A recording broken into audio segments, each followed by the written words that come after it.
Desde que izquierdas y derechas quedaron constituidas después de la Revolución Francesa como facciones enfrentadas y en aparente disputa, el énfasis se ha puesto más en el discurso representacional de estas ideologías políticas, sobre todo de frente al gran público que, en democracias funcionales, tiene que votar cada cierto tiempo por sus representantes políticos.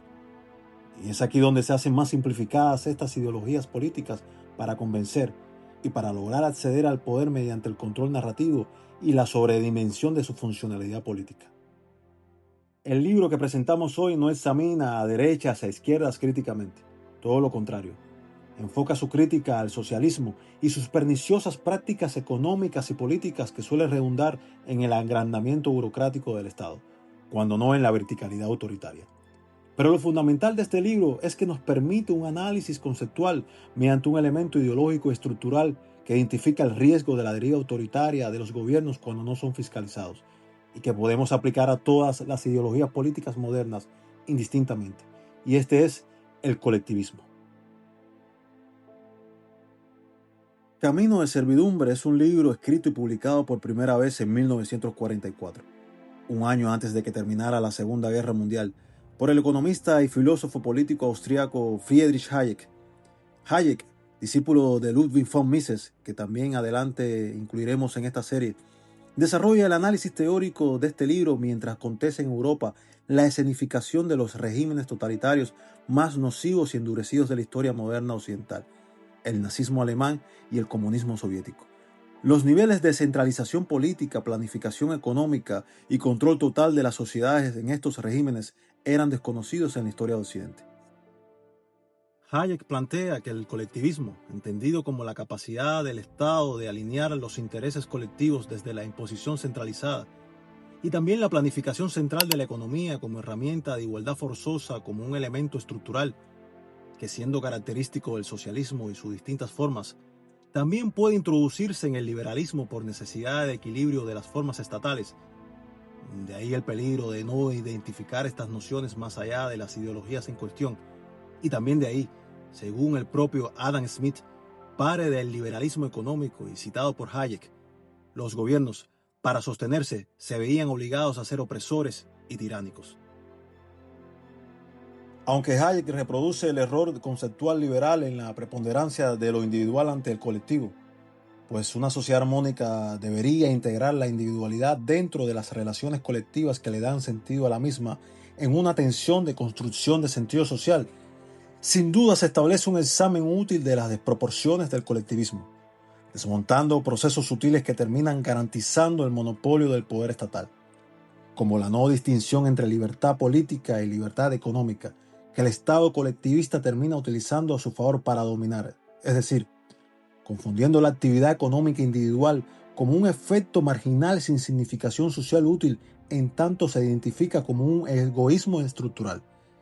De ahí que la planificación económica sea el acceso fundamental inicial para crear un autoritarismo político que radicalizado termina en totalitarismo, como en el caso cubano, cuando el primer signo de colectivismo interventor castrista no se hizo con una declaración ideológica definida inicial, sino mediante la rápida intervención de la gestión económica individual y la propiedad privada, siendo esta la base posterior de su socialismo radicalizado en su igualdad forzosa, mediante el monopolio de la violencia, finalmente. Hayek lo define de este modo: y quien controla toda la vida económica controla los medios para nuestros fines, y por consiguiente, decide cuáles de estos han de ser satisfechos y cuáles no. Esta es realmente la cuestión crucial. El control económico no solo es intervención de un sector de la vida humana que puede separarse del resto, es el control de los medios que sirve a todos nuestros fines, y quien tenga la intervención total de los medios determinará también a qué fines se destinarán, qué valores serán calificados como más altos y cuáles como más bajos. En resumen, qué deberán amar y procurarse los hombres. Hayek advierte de esta gradualidad que deriva en totalitarismo de no encontrar frenos institucionales claros, controles económicos, censura y concentración política que va tomando cuerpo en el crecimiento radical del Estado que desdibuja al hombre dentro del colectivo, quedando atado a una emocionalidad moral exaltada que se hace evidente como forma histórica y estructura política, según Hayek, en el nacionalsocialismo y el comunismo indistintamente, y la sociedad, la nación o el partido quedan fijados como intérpretes endurecidos de una colectividad controlada por una élite que ha logrado, también según Hayek, la gran falacia del colectivismo: hacer que todos crean que los fines de esas élites políticas, mediante la propaganda y la doctrina socialista, son los fines de toda la sociedad en su conjunto. Hayek analiza tradiciones, criterios económicos y estructuras políticas dentro de un esquema histórico que puede rastrear hasta el siglo XVIII y XIX, que luego conforman la base doctrinal para que el socialismo y las teorías colectivistas dominen el criterio público de la socialdemocracia, que actúa como base para la emergencia totalitaria. Por eso, según Hayek, el nazismo tiene raíces socialistas.